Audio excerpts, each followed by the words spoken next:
اعوذ باللہ السمیع العلیم من الشیطان الرجیم بسم اللہ الرحمن الرحیم الحمد للہ وکفی وسلام علی عبادہ الذین اصطفی لا سیما علی محمد المصطفی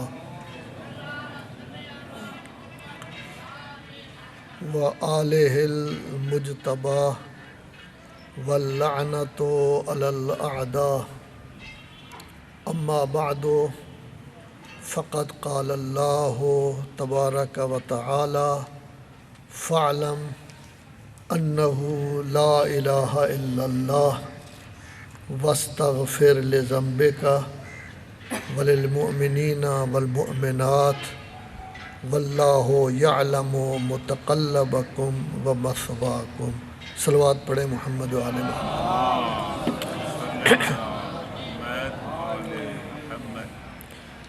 یہ سیمینار کا سلسلہ واقعاً بڑا بہترین سلسلہ ہے، اور اس ادارہ کی یہ خصوصیت کہ سب سے پہلا سیمینار بھی اسی میں منعقد ہوا تھا اور 28واں بھی اسی میں منعقد ہو رہا ہے۔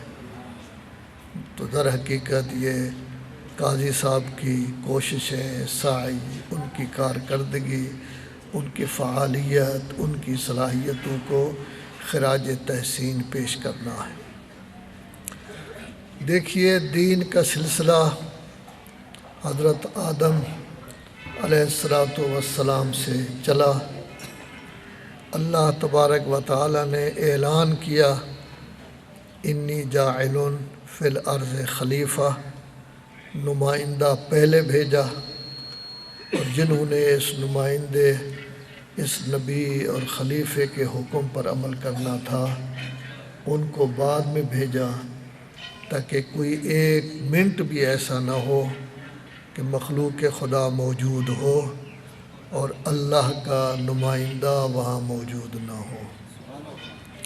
فرشتوں نے، بیچاروں نے، معصوم تھے، ایک سوال کیا۔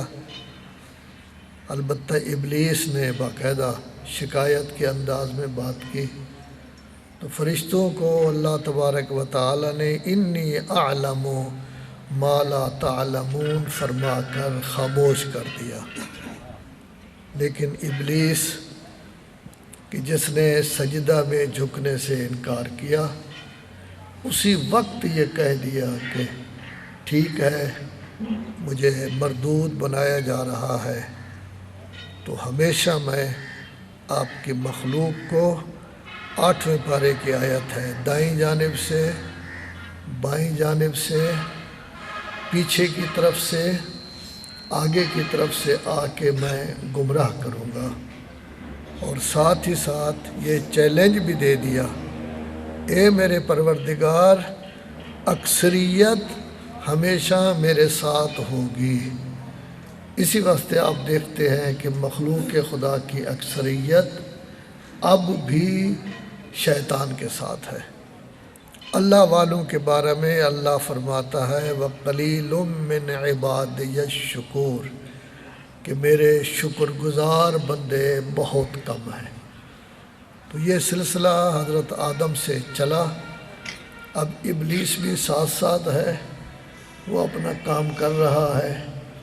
انبیاء اولیاء بھی تبلیغ کا سلسلہ جاری رکھے ہوئے ہیں، مصیبتیں برداشت کر رہے ہیں، تکالیف اٹھا رہے ہیں، اذیتیں اٹھا رہے ہیں، لوگوں کے طعنے سن رہے ہیں، لوگوں کے اشکالات سن رہے ہیں، لوگوں کی تنقید سن رہے ہیں۔ اور اگر آپ قرآن مجید کا مطالعہ کریں، عادت ڈالیں قرآن مجید کا ترجمہ دیکھنے کی اور سمجھ کر پڑھنے کی، تو آپ کو پتہ چلے گا کہ جتنے اشکالات تھے وہ ایک ہی جیسے تھے تمام انبیاء پر۔ کبھی یہ کہتے یہ چودراہٹ چاہتا ہے، کبھی یہ کہتے یہ حکمران بننا چاہتا ہے، کبھی یہ کہتے اصل میں یہ جادوگر ہے، کبھی کہتے اس کا دماغ چل گیا ہے، یعنی مجنون، اور یہ سب کو انبیاء کو کہا گیا ہے، کوئی ایک آدھ کی خصوصیت نہیں۔ کبھی کہتے ہیں معاذ اللہ، یہ بے وقوف ہے، جیسے حضرت لوط اور حضرت نوح کے بارے میں کہا گیا۔ کبھی یہ کہتے ہیں کہ یہ جھوٹا ہے، کذاب ہے۔ تو یہ اشکالات تھے جو عام طور پر کرتے رہے، لیکن ہر نبی جو بھی اپنے زمانے میں آیا ہے، اس کا کام تھا توحید کا پرچار کرنا۔ وہ یہی کہتے تھے اللہ کی عبادت کرو، اللہ کے علاوہ کوئی معبود نہیں، میں آپ سے اجرت طلب نہیں کرتا، فیس بھی آپ سے نہیں چاہتا، آپ نے مجھے دعوت بھی نہیں دی، ویسے میں آیا ہوں تو فیس کے بغیر تبلیغ کر رہا ہوں، اجرت کے بغیر تبلیغ کر رہا ہوں، کام کر رہا ہوں، اور میں نے کہنا یہی ہے کہ مجھے اللہ نے اپنا نمائندہ بنایا ہے۔ ساتھ یہ بھی کہتے تھے امین بھی ہوں میں، نمائندگی انتہائی امانت کے ساتھ میں ادا کر رہا ہوں، لذا اللہ کی عبادت کرو، اللہ کے علاوہ کسی کے سامنے نہ جھکو۔ حضرت نوح آئے، تکالیف اٹھائیں، پتھر مارے گئے، زخمی ہو جاتے، کشتی بنائی، لیکن ہوا کیا کہ کچھ معمولی سے لوگ اس کشتی میں بیٹھے، حتیٰ کہ فرزند ارجمند نے بھی انکار کر دیا، بیگم صاحبہ نے بھی انکار کر دیا، لیکن اللہ تبارک و تعالی نے جو کشتی میں بیٹھے فقط انہی کو محفوظ رکھا۔ بیگم صاحبہ بھی چلی گئی، فرزند بھی چلا گیا۔ اس سے ہمیں درس ملتا ہے کہ کسی بڑے آدمی کا بیٹا ہو یا کوئی بڑے آدمی کی، حتیٰ نبی کی بیگم کیوں نہ ہو، نبی کا بیٹا کیوں نہ ہو، توحید کے مقابلے میں جب وہ آئے گا تو اللہ تبارک و تعالیٰ کا قانون ایک ہے، نبی کی اولاد کے لیے، نبی کی بیگمات کے لیے اور قانون ہو، اور ہم جیسے آپ جیسے لوگوں کے لیے اور نہیں، ایسی بات نہیں، ایک ہی قانون ہے۔ بیٹا نبی کا بیٹا تھا، سمندار بنا، سآوی الی جبل یعصمنی من الماء، پہاڑ کی میں پناہ لے لوں گا، پانی سے محفوظ رہوں گا، لیکن نبی کا بیٹا ہونے کے باوجود سوتیلا بیٹا نہیں تھا، پہلے کسی شوہر سے نہیں آیا تھا، وہ بھی غرق ہو گیا، بیگم صاحبہ بھی غرق ہو گئی۔ تو گویا اللہ کا قانون سب کے لیے برابر ہوتا ہے۔ اب حضرت نوح کے بعد انبیاء آتے رہے، حضرت ابراہیم نے تو کمال ہی کر دی۔ اگر آپ میں سے یا میں کسی ایسی جگہ موجود ہیں جہاں کوئی ایک آدمی ہمارے اعتقاد کے مطابق نہیں ہے، ہم وہاں خاموشی اختیار کر لیں گے، کہیں گے جی چپ رہنا بہتر ہے، یہ سب لوگ دوسرے ہیں، ہمیں اذیت پہنچائیں گے۔ لیکن کیا کہنا حضرت ابراہیم کا، پوری قوم میں اکیلے ہیں، ایک آدمی ساتھ نہیں ہے، برائے نام بھی ایک آدمی ساتھ نہیں ہے، لیکن ان کے مقابلے میں کھڑے ہو گئے، ان کے بتوں کو بھی توڑا، اور پھر جب منجنیق میں ڈال کے آگ میں ڈالا جا رہا تھا تو جبرائیل کہنے لگے مدد کی ضرورت ہے، کہا ہاں ہے، لیکن آپ کی نہیں۔ یہ تھی توحید، آپ کی نہیں۔ پھر اللہ کی بارگاہ میں عرض کیوں نہیں کرتے؟ کہنے لگے اکیلا تم ہوں توحید کا قائل، اگر اللہ یعنی چاہتا ہے کہ میں زندہ رہوں، مزید تبلیغ کروں تو ٹھیک ہے، وگرنہ اگر شہادت ہو جائے تو کیا فرق پڑتا ہے۔ تو ابراہیم جیسی عظیم شخصیت، کتنا بڑا کارنامہ، اللہ کی تسبیح فقط کوئی کر رہا ہے، وہ فرشتہ تھا یا کون تھا، سبوح قدوس ربنا ورب الملائکۃ والروح، کہنے لگے ایک دفعہ پھر کہو، آواز آئی، کہنے کے لیے تیار ہیں، آدھی بکریاں دے دو، کہا لے جاؤ، لیکن ایک دفعہ کہہ دو۔ جب اس نے پھر کہا سبوح قدوس ربنا ورب الملائکۃ والروح، تو ایسی صورت میں پھر کہنے لگے آپ پھر کہیں، کہا باقی بکریاں بھی دے دو، یعنی سارے کا سارا مال بکریاں ہی تھا، وہ سب دے دیے، صرف اس لیے کہ 2 دفعہ اللہ کی توحید اور تسبیح کو سن سکیں۔ تو اتنے بڑے اعتقاد کی یہ شخصیت، کبھی مطالعہ کریں 28واں پارہ سورہ ممتحنہ میں اکیلے کھڑے ہو کر کہتا ہے لوگو میں آپ سے بری ہوں، میرا آپ کے ساتھ کوئی تعلق نہیں، کوئی رشتہ نہیں، کوئی رابطہ نہیں، اللہ کو مانو گے تو ٹھیک ہے، اگر اللہ کو نہیں مانتے تو آپ کا راستہ جدا، میرا اکیلا آدمی کہہ رہا ہے۔ پھر ہمیں سمجھا بھی رہا ہے، کہہ رہا ہے اس زمانے کے انسانوں کو کافر آپ کی بات نہیں مانیں گے، یہ تو یہ چاہیں گے آپ بھی ان جیسے ہو جائیں، جیسے آج کل استعمار یہ چاہتا ہے کہ آپ کا اٹھنا، آپ کا بیٹھنا، آپ کا چلنا، آپ کا لہجہ، آپ کی گفتگو، آپ کا لباس ان جیسا ہو جائے، اور جب ہم سب کچھ ان جیسا کر لیتے ہیں تب بھی وہ کہتے ہیں یہ اندر سے کھوٹا ہے۔ تو قرآن یہ کہہ رہا ہے اگر آپ کافر بھی ہو جائیں تب بھی یہ کہیں گے کہ یہ اندر سے کھوٹا ہے، وگرنہ صحیح نہیں، وہ ماننے کے لیے تیار نہیں۔ تو ابراہیم کھڑے ہو گئے، کہنے لگے کہ میں آپ سے بری ہوں۔ توپ میں ڈال کر ڈالا گیا آگ میں، تب بھی کوئی پرواہ نہیں کی۔ کتنا عظیم کارنامہ! آپ لوگ تو حج کے لیے جاتے ہیں، حج بھی اب مہنگی ہو گئی ہے، لاکھوں روپیہ خرچ کر کے جاتے ہیں، حج کے لیے آپ جاتے ہیں، جتنے کام بھی کرتے ہیں 95% وہ یا سنت ابراہیم ہے یا جناب ہاجرہ کی سنت ہے۔ کیا ہوا؟ حکم ہو گیا۔ اب ایک بیگم پہلے تھی جس کا نام تھا سارہ، جن سے حضرت اسحاق پیدا ہوئے، اسحاق سے جناب یعقوب پیدا ہوئے، جناب یعقوب سے یہ سارے بنی اسرائیل جو ہیں ہزاروں کی تعداد میں انبیاء انہی کی اولاد سے ہیں۔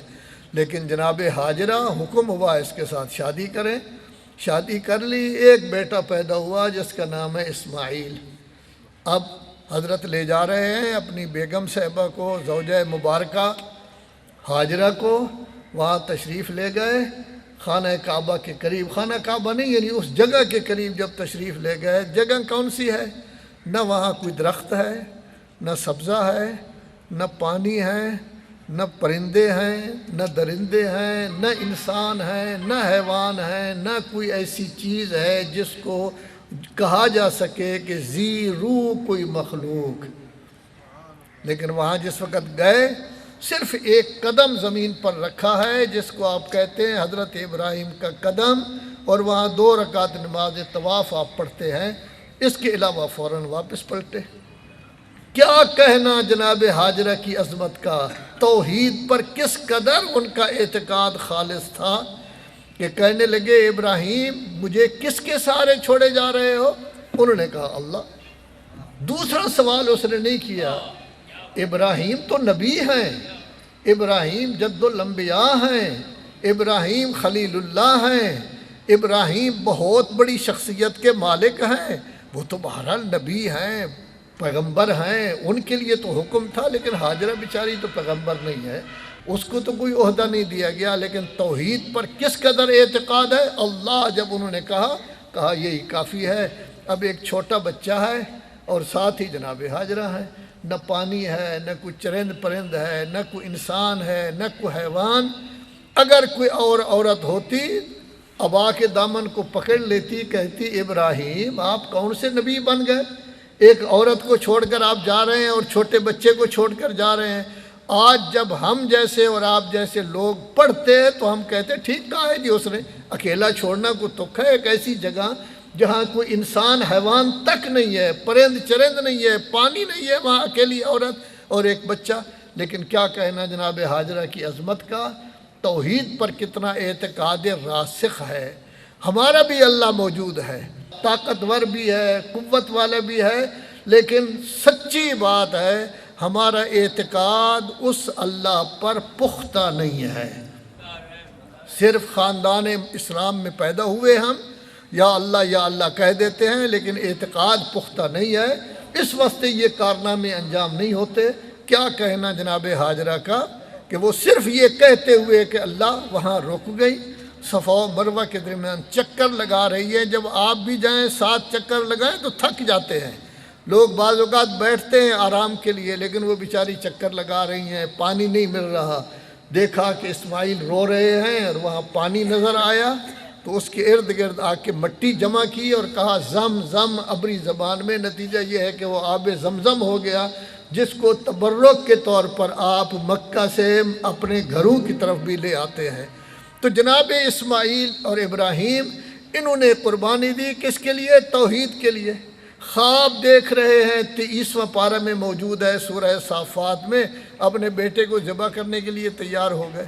وہ ٹھیک ہے فدیناہ بذبح عظیم کا تمغہ مل گیا، لیکن در حقیقت انہوں نے ہمیں درس دیا ہے کہ اے انسان، تجھے اللہ نے افضل المخلوقات، اشرف المخلوقات بنایا ہے. اللہ کے سامنے جھک جا. اللہ کہتا ہے تو میرا بن جا، میں تیرا بن جاؤں گا. آپ مجھے یاد کریں، میں تمہیں یاد رکھوں گا. آپ اللہ کی مدد کریں، قرآنی آیات ہے، اللہ تمہاری مدد کرے گا. فاذکرونی اذکرکم، آج بھی اللہ موجود ہے. آپ مجھے یاد رکھیں، میں آپ کو یاد رکھوں گا. ان تنصر اللہ ینصرکم، اللہ کی مدد کریں، اللہ تمہاری مدد کرے گا. تو حضرت ابراہیم نے یہ کارنامہ انجام دے کر، جس کا تذکرہ قرآن مجید میں موجود ہے، کاش ہم قرآن مجید کو اپنا لیں، قرآن مجید کی طرف توجہ کریں. قرآن مجید صرف پڑھیں نہیں بلکہ ترجمہ دیکھیں، اس کو سمجھنے کی کوشش کریں کہ یہ قرآن کہتا کیا ہے. تو اس میں سب کچھ موجود ہے کہ اللہ کیا چاہتا ہے. ہماری باتیں تو زیادہ تر سنی سنائی ہوتی ہیں، لیکن قرآن مجید کی طرف توجہ بہت کم ہے. تو حضرت موسیٰ آئے. حضرت موسیٰ نے بھی بڑا کام کیا اپنی جگہ. انتہائی غلط ترین قوم تھی ان کی، غلیظ ترین قوم تھی. جتنے احسانات بڑھتے تھے اتنے شرارتیں زیادہ کرتے تھے. آج بھی سب سے زیادہ شرارتی قوم یہودیوں کی قوم ہے، ظالم قوم یہودیوں کی قوم ہے.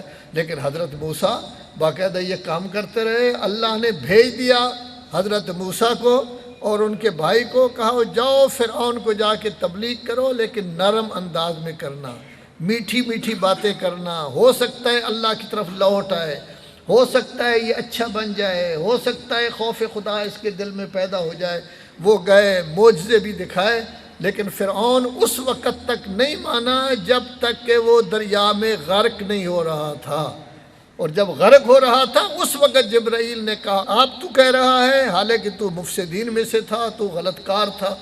تو گویا حضرت موسیٰ آئے، وہ کام کرتے رہے. کیا کہتے رہے؟ اعبد اللہ، اللہ کی عبادت کرو، اللہ کے علاوہ کوئی اور نہیں ہے جو عبادت کے قابل ہو.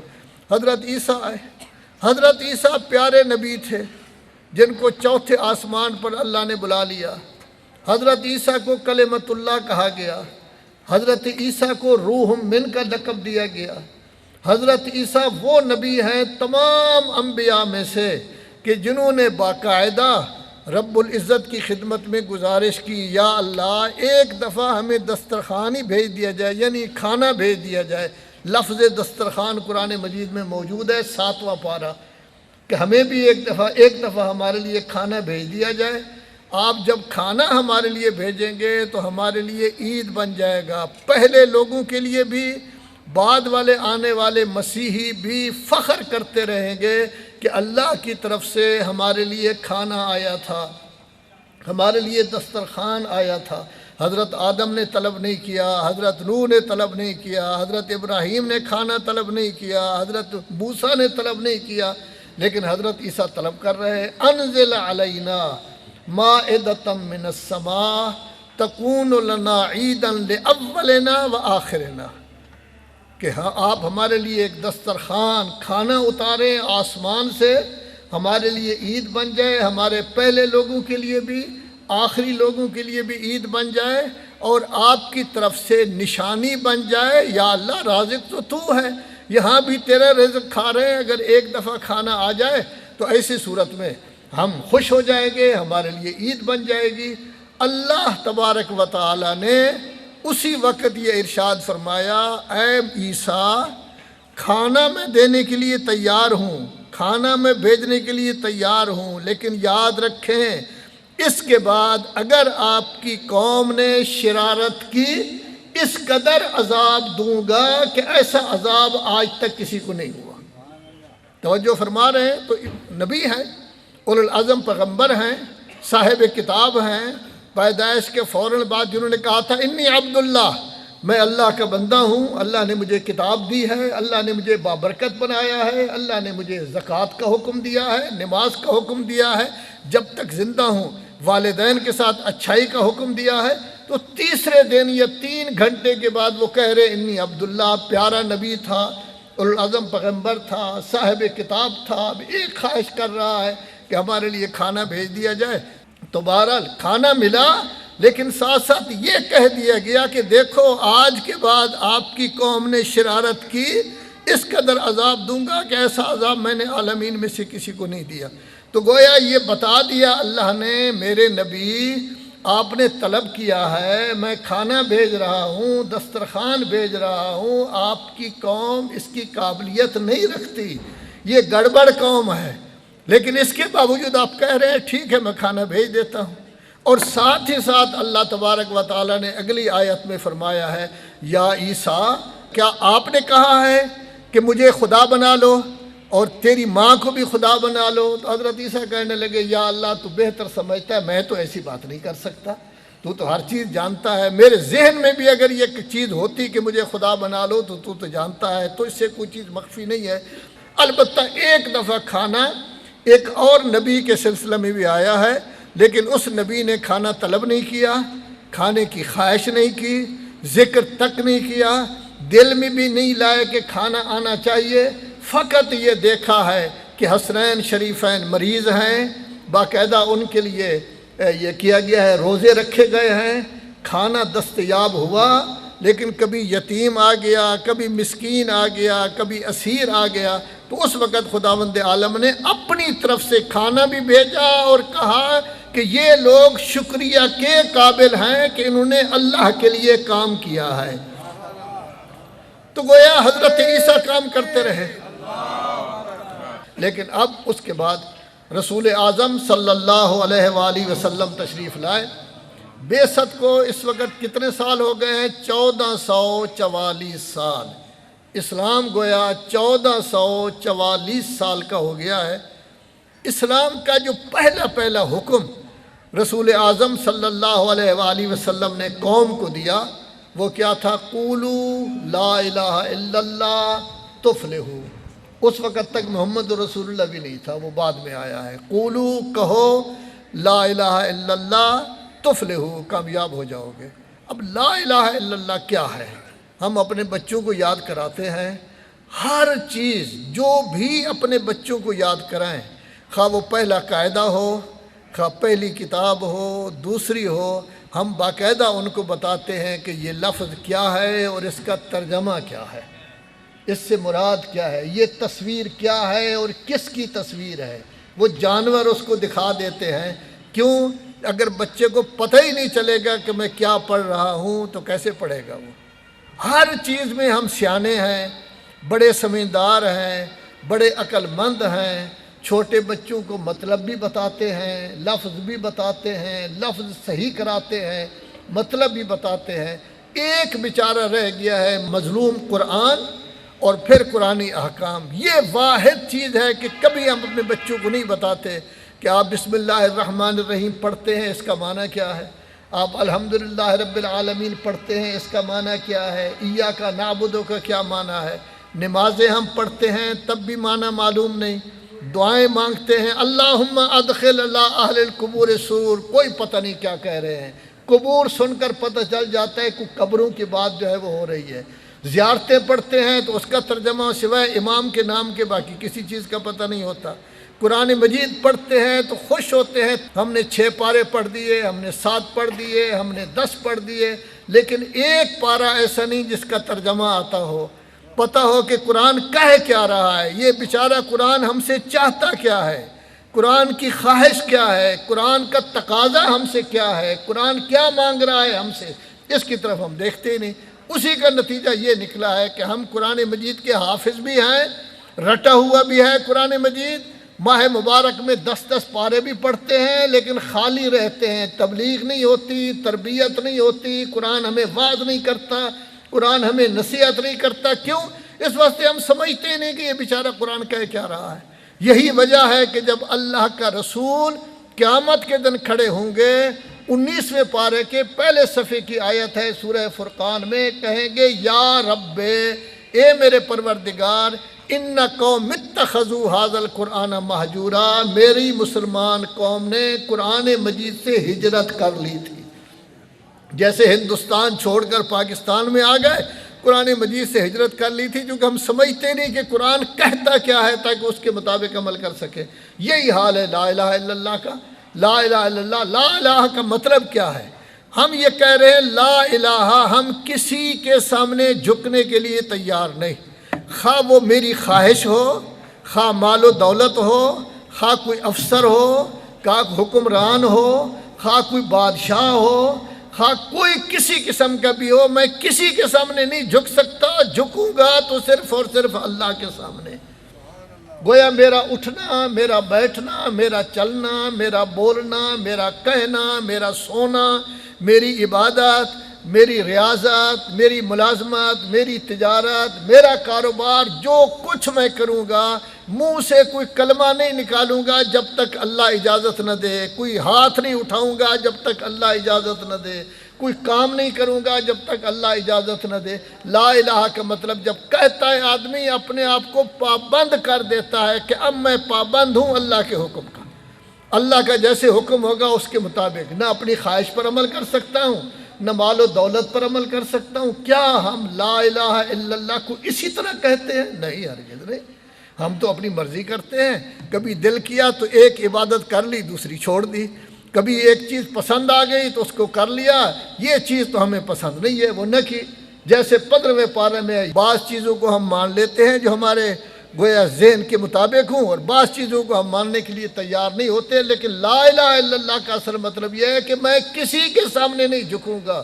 یاد رکھیں، کسی وقت ہم کسی اور کے سامنے، خواہ وہ میری خواہش کیوں نہ ہو، خواہ وہ میری نیند کیوں نہ ہو، خواہ شادی ہو رہی ہو، موت ہو رہی ہو، میں نے کوئی غلط کام کر لیا، اس وقت کیا کہا جائے گا؟ اللہ کچھ چاہتا تھا، اس نے اللہ کی مخالفت کر کے اس کی اطاعت کی ہے جس نے اپنا متھا لگایا تھا حضرت آدم کے ساتھ۔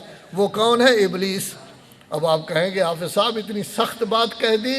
قرآن مجید سورہ یاسین میں ہے کہ جس میں یہ کہا گیا الم اعہد الیکم یا بنی آدم، کیا میں نے آپ کے ساتھ معاہدہ نہیں کیا آدم کی اولاد، اللہ تعبد الشیطان، شیطان کی عبادت نہ کرنا۔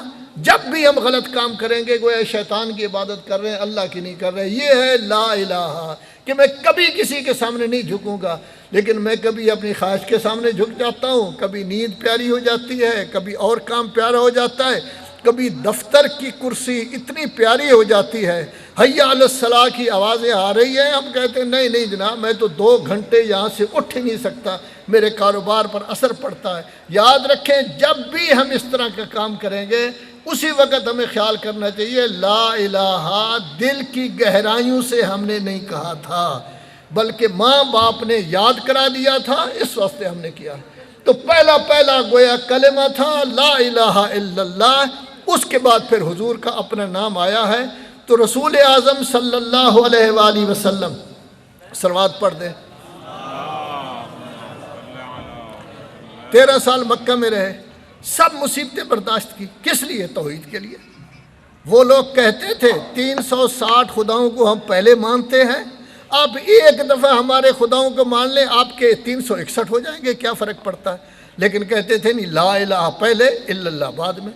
تو گویا توحید کے لیے سارا کام کر رہے تھے نا۔ کیسے حضور فرما رہے ہیں ما اوذی نبی قط کما اوذیت، کس کے لیے کام کر رہے ہیں؟ توحید کے لیے کر رہے ہیں۔ 13 سال برابر مصیبتیں برداشت کی، لیکن یہ ہے کہ توحید کو نہیں چھوڑا۔ لوگوں نے کہا اگر کڑی چاہیے ہم دینے کے لیے تیار، مال چاہیے دینے کے لیے تیار، حکمران بننا چاہتے ہو تو اپنا حکمران آپ کو ماننے کے لیے تیار۔ فرمایا ایک ہاتھ پر سورج رکھ دیا جائے، ایک ہاتھ پر چاند کو، توحید کے مشن کو میں نہیں چھوڑوں گا۔ ہر چیز وہ قبول کر سکتے تھے، جو بھی چاہتے ان کو مل جاتا تھا۔ شعب ابو طالب میں کیوں گئے؟ ابو طالب تکلیف میں مبتلا رہے، یہ رہے، کیوں؟ صرف توحید کا پرچار۔ حضرت ابو طالب کیوں اپنے بیٹوں کو ان کے بستر پر سلاتے تھے؟ وہ کہتے تھے ایک ہی شخصیت تو ہے جو توحید کا پرچار کر رہی ہے، ایسا نہ ہو کہ یہ مارا جائے اور میرے بیٹے بچ جائے۔ کبھی عقیل کو سلاتے تھے، کبھی حضرت علی کو سلاتے تھے، کبھی کسی کو سلاتے تھے۔ یہ سارا کام وہ کس کے لیے کرتے رہے؟ توحید کے لیے۔ مولا کائنات امیر المومنین علی ابن ابی طالب، جن کی محبت کا دم ہم سب سے زیادہ بھرتے ہیں، وہ حلال مشاکل بھی ہیں، غالب علی کل غالب بھی ہیں، لیکن یہی مولا یہ کہتے ہیں یا اللہ تو میرا رب ہو، یہ میرے لیے فخر ہے، اور میں تیرا عبد بنوں، یہ میرے لیے عزت ہے۔ وہ توحید کی عزت کیا سمجھتے ہیں کہ میں عبد ہوں۔ اللہ تبارک و تعالی نے نبوت کو اتنا درجہ نہیں دیا جتنا عبد کو درجہ دیا ہے، تو میں تیرا عبد بن جاؤں یہ میرے لیے عزت ہے، تو میرے لیے رب بن جائے یہ میرے لیے گویا کہ کیا ہے؟ فخر ہے۔ علی کون؟ مولا کائنات وہ شخصیت ہیں جنہوں نے اول زندگی سے لے کر آخر زندگی تک ایک لمحہ یعنی سیکنڈ میں سے بھی سوا حصہ ایسا نہیں آیا کہ انہوں نے توحید کے حکم کو چھوڑ کر کسی اور طرف گئے ہوں۔ ہمیشہ توحید کا کام کرتے رہے، توحید ہی کا کام کر رہے تھے نا کہ عمرو ابن عبدود کے سینے سے اٹھا ہے، وگرنہ جب اس نے شرارت کی تھی تو اس کو 2 مکے اور مار بھی دیتے اور ساتھ قتل بھی کر دیتے، لیکن کہنے لگے نہیں میں کام اللہ کے لیے کرتا ہوں، اپنی خواہش کے مطابق نہیں کرتا۔ اٹھا ہے وہ، دشمن کے سینے سے اٹھا ہے، لوگ گھبرا بھی گئے لیکن دشمن کے سینے سے اٹھا ہے۔ کیا کہنا عظمت مولا کائنات کا کہ جب لگی ہے ضربت اس وقت کہتے ہیں فزتو ورب الکعبہ، کعبہ کے رب کی قسم علی کامیاب ہو گیا۔ تو علی ابتدا میں بھی اللہ والے تھے، درمیان میں بھی اللہ والے رہے، بڑھاپے میں بھی اللہ والے رہے، جوانی میں بیٹھ گئے تب بھی اللہ والے رہے، بڑھاپے میں تلوار اٹھائی تب بھی اللہ کے حکم پر عمل کرتے ہوئے، اور جب شہادت واقع ہو رہی ہے اس وقت بھی کہہ رہے ہیں فزتو ورب الکعبہ، رب کعبہ کی قسم میں کامیاب ہو گیا۔ 20 ماہ رمضان کو عصر کے وقت پورے خاندان کو جمع کیا ہے اور کہہ رہے ہیں بیٹے میں آپ کو وصیت کر رہا ہوں، یہ آپ نے آئندہ آنے والی مخلوق تک پہنچانی ہے۔ اس میں پہلا تھا اتقوا اللہ، اپنا نام نہیں لیا، اتقوا اللہ، رب کی عظمت کا احساس کرو۔ یاد رکھو اگر ہمارے دل میں رب کی عظمت کا احساس ہو جائے تو ہم غلط کام ہی نہ کریں۔ غلط کام تب کرتے ہیں جب ہمیں پتہ ہوتا ہے رب ہمیں نہیں دیکھ رہا، اسے کیا پتہ ہے کہ ہم کیا کر رہے ہیں کیا نہیں۔ رب کی عظمت کا احساس۔ دوسرا وَنَظْمِ أَمْرِكُمْ، اپنے معاملات کو منظم کرو۔ پھر کیا کہے؟ اللہ اللہ فی القرآن، آپ کو اللہ یاد دلاتا ہوں قرآن کو نہ چھوڑنا۔ جن کا امام کہہ رہا تھا اللہ اللہ فی القرآن، ان کا قرآن مجید کے ساتھ اب رابطہ ہی نہیں ہے۔ خدا بھلا کرے قاضی صاحب کا حفاظ کا مدرسہ انہوں نے قائم کیا ہے، چھوٹے چھوٹے بچوں کو بھی جو چھوٹے چھوٹے کلمات سکھاتے ہیں ان کا ترجمہ بھی ساتھ سکھاتے ہیں، یہ سب کچھ کر رہے ہیں۔ تو گویا علی جب موجود تھے تب بھی اللہ اللہ کرتے تھے، جا رہے ہیں فزتو ورب الکعبہ، اور جس وقت شہادت کا ٹائم آ گیا ہے تب بھی کہہ رہے ہیں اللہ اللہ فی القرآن۔ امام حسن کی کیا حالت تھی، ہمارے کتنے پیارے امام ہیں، بزرگ ترین امام ہیں کہ جب وضو کرتے ہیں تو بدن میں کپ کپی طاری ہو جاتی ہے۔ کوئی کہتا مولا یہ کیا؟ کہتے پتہ نہیں کس جبار و قہار بادشاہ کے سامنے میں کھڑا ہوا ہوں۔ جناب زہرا سلام اللہ علیہا ہماری عورتوں کی طرح نہیں تھی۔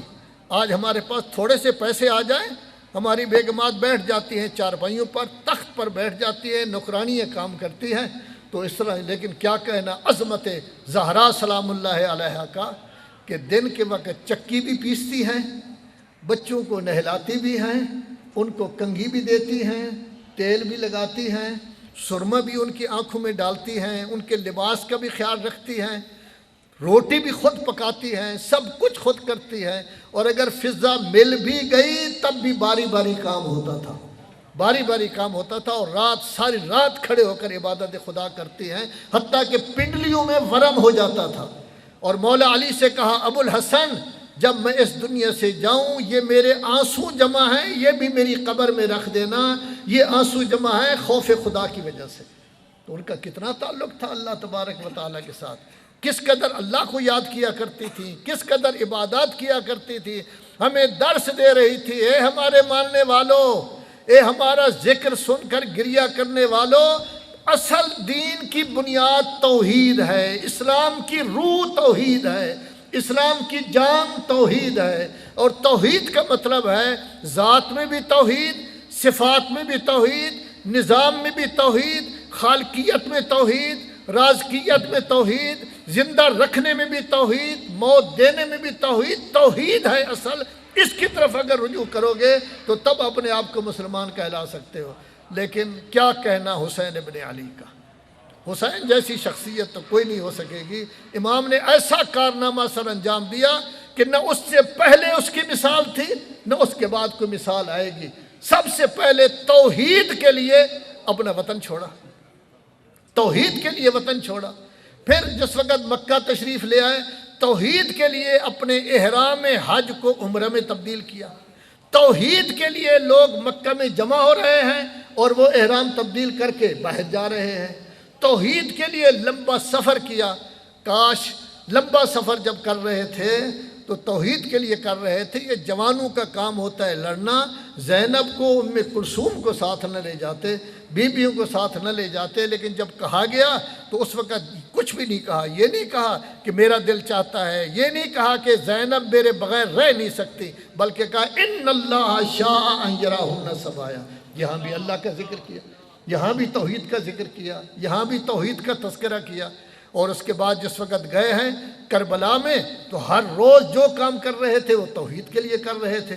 جب ہر طرف سے ہوا نے ایسا گھیرا کہ ایک دو منٹ کے لیے آپ کے مولا نظر نہیں آئے تو ام کلثوم گھبرا گئی اور کہنے لگی کہ بھیا یہ تو بڑی سخت زمین ہے، آپ ہمیں یہاں لے آئے ہیں۔ فرمایا اللہ یہی چاہتا ہے کہ اسی زمین پر ہم ذبح ہوں، اللہ یہی چاہتا ہے کہ ہم قربانی دیں تاکہ دین میں جو تبدیلیاں ہو رہی ہیں، ترمیمیں ہو رہی ہیں، نئے نئے احکام جاری ہو رہے ہیں، ان کو ختم کر دیا جائے۔ اور اس کے بعد یہ ہے کوئی حکمران آئے اگر وہ اس دین کے مطابق چلے گا مسلمان ہوگا، نہیں چلے گا جائے جہاں جاتا ہے، لیکن دین میں تبدیلی کا اس کے بعد کوئی نہیں سوچے گا۔ اور اسی طرح کرتے رہے۔ پھر ایک دفعہ ایسا ہوتا ہے حضرت ابراہیم نے بہت بڑی قربانی دی، لیکن اپنی ذات کی قربانی تھی، مال کی قربانی تھی، پھر اپنی ذات کی قربانی کے لیے تیار ہوئے، پھر بیٹے کے لیے۔ لیکن کیا کہنا امام حسین علیہ السلام کا، انہوں نے تو کتنی قربانیاں دی۔ پہلے انصار جا رہے ہیں کس لیے؟ توحید کے لیے۔ بیٹے جا رہے ہیں توحید کے لیے، بھتیجے جا رہے ہیں توحید کے لیے، یہ سب توحید کے لیے جا رہے ہیں۔ اور آخر میں امام نے ہمیں واضح کر دیا کہ یہ کام میں نے کیوں کیا ہے، حکمرانی میں لینے کے لیے نہیں آیا، وگرنہ وہ کہتے تھے آپ گورنر بن جائیں، آپ نائب رئیس بن جائیں، لیکن نہیں، کہا میری گردن کٹ سکتی ہے، جھک نہیں سکتی۔ اور بعد میں ایک کلمہ کہا، وہ کلمہ کیا تھا؟ ترکت الخلق ترا فی حیاک۔ یہ ابھی بتا رہے تھے آغا فخر الدین صاحب بھی، ترکت الخلق ترا فی حواک واتمت العیال لکی اراک۔ میں نے ساری مخلوق یا اللہ تیری محبت میں چھوڑ دی ہے، واتمت العیال لکی اراک، اور میرے بچے یتیم ہوئے تاکہ تیری ذات راضی ہو جائے۔ صرف یہ کلمہ نہیں، بعد میں کیا کہا؟ ان کان دین محمد لم یستقم الا بقتلی فیا سیوف خذینی۔ اگر دین محمد میری شہادت کے بغیر نہیں رہ سکتا، تلواروں آؤ مجھے ٹکڑے ٹکڑے کر دو، یہ دین رہنا چاہیے۔ تو اعلاء کلمت الحق کے لیے امام نے اپنی جان کی قربانی دی، توحید کے لیے جان کی قربانی دی، قرآن کے لیے جان کی قربانی دی، اسلام کے لیے جان کی قربانی دی۔ اسلام حریت چاہتا ہے، مساوات چاہتا ہے، عدل چاہتا ہے، اس کے لیے دین کی قربانی دی۔ دیکھیے حضرات محترم، آپ کا تو سب کچھ اسی پر صرف ہوا۔ حضرت زہرا نے جتنی مصیبتیں اٹھائیں دین کے بچاؤ کے لیے، امام حسن نے جو تکلیفیں اٹھائیں دین کے بچاؤ کے لیے، کربلا کا اتنا بڑا واقعہ ہوا ہے یہ دین کے بچاؤ کے لیے۔ کیا یہ واقعہ ہم سے یہی تقاضا کرتا ہے کہ محرم میں یہ شہادت کے دن ہم فقط گریہ کر لیں؟ معاف کرنا، معاف کرنا، معاف کرنا، گریہ تو دوسرے بھی کرتے ہیں۔ آپ کبھی چلے جائیں، انگلینڈ چلے جائیں، اگر غیر مسلم بیٹھے ہوں وہ بھی گریہ کرتے ہیں۔ امریکہ چلے جائیں، غیر مسلم بیٹھے ہوں تو وہ سن کر وہ بھی گریہ کرتے ہیں۔ گریہ اہم نہیں، گریہ مقصد نہیں، گریہ وسیلہ ہے۔ اصل ہے دین کی بقا، اصل ہے توحید کا پرچار، نبی کی عظمت کا پرچار، مولا کائنات کی ولایت، لیکن بنیاد سب کی توحید ہے۔ امام نے یہ کارنامہ سر انجام دے کر ہمیں درس دیا ہے، اے میرے ماننے والو، اے حسینیو، اے حیدریو، اگر حیدری بننا چاہتے ہو، حسینی بننا چاہتے ہو تو پھر آپ کو چاہیے کہ آپ توحید کا جھنڈا ایسا بلند کریں کہ آپ کی جان رہے یا نہ رہے لیکن توحید کا جھنڈا بلند رہنا چاہیے۔ آپ اس توحید کا جھنڈا ایسا بلند کریں، آپ کے بچوں کا پردہ رہے یا نہ رہے لیکن توحید کا جھنڈا بلند ہونا چاہیے، اور یہی جھنڈا تھا جو عباس نے بلند کیا تھا۔ اس پھریرے کو ہم سلام کرتے ہیں اور ہم یہ کہتے ہیں یا عباس، جو توحید کا جھنڈا آپ نے بلند کیا تھا، ہماری جان رہے یا نہ رہے ہم ہمیشہ اس توحید کے جھنڈے کو بلند رکھیں گے۔ بس آخری کلمہ، اگر امام اسی پر اکتفا کر دیتے، یہی کہا جاتا، مرد تھے، بیٹے تھے، چلے گئے، چلو اکبر 18 سالہ جوان تھا، اصغر 6 ماہ تھا، بہرحال جوان تھے، سب کے سب چلے گئے، لیکن امام نے صرف اسی پر اکتفا نہیں کیا، بلکہ بہنیں، بیٹیاں، بہو کوفہ بھی گئی ہیں، کوفہ کے بعد شام بھی گئی ہیں، بازاروں میں کئی گھنٹے کھڑی رہی ہیں، اور وہ بھی پردے کے بغیر کھڑی رہی ہیں۔ انہوں نے کھڑے ہو کر جو درس دیا ہے، ان کے خطبات آپ دیکھیں، درس دیا ہے کہ ہم نے جو کچھ کام کیا ہے اسلام کی بقا اور اللہ کے حکم کے مطابق عمل کیا ہے، تو ظاہر ہے کہ ہمیں یہ درس دیا گیا ہے کہ ہمارے پردے اگر نہ بھی رہیں، وہ علم بلند ہونا چاہیے جس علم کو علی کے بیٹے عباس نے بلند کیا تھا۔ وصلی اللہ